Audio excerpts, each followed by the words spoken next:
हरे कृष्णा। कामिका एकादशी व्रत की कथा।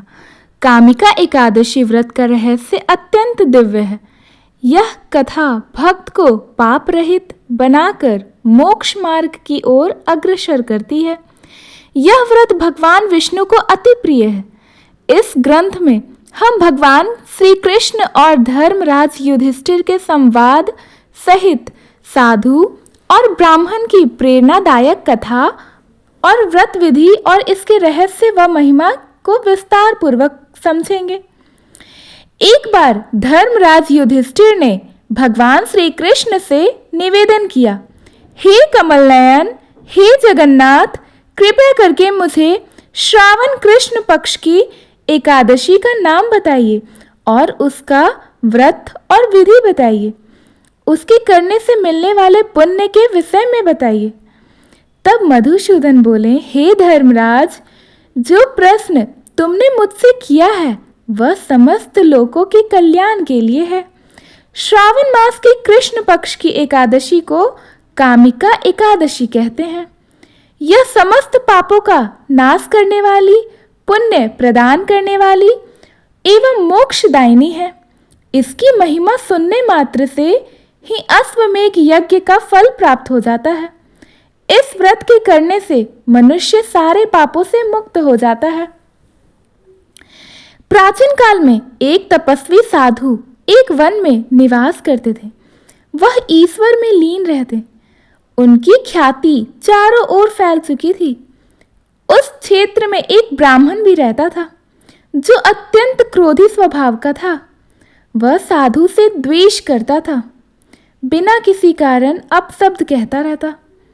एक दिन ब्राह्मण ने साधु को भरी सभा में अपमानित कर दिया। साधु ने अत्यंत शांति से उससे कहा, हे ब्राह्मण, यदि मुझसे कोई अपराध हुआ है तो मुझे क्षमा करें।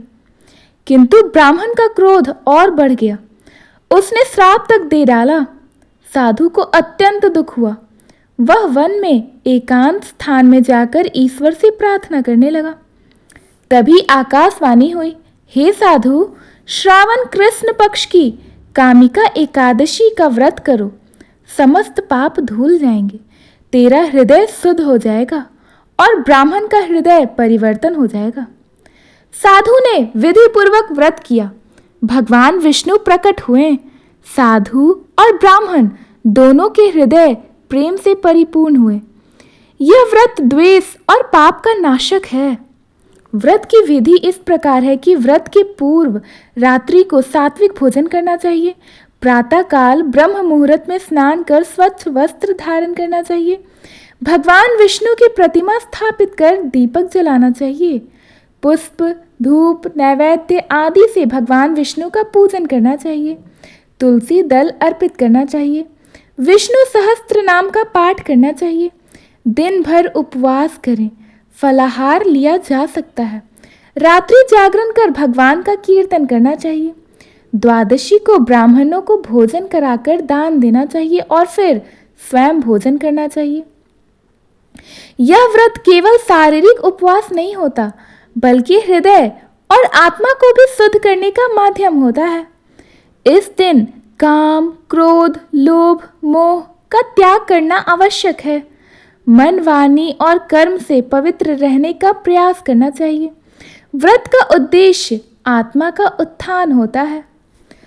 पद्म पुराण, विष्णु पुराण, स्कंद पुराण एवं गरुड़ पुराण में इस व्रत का अत्यंत महत्व बताया गया है।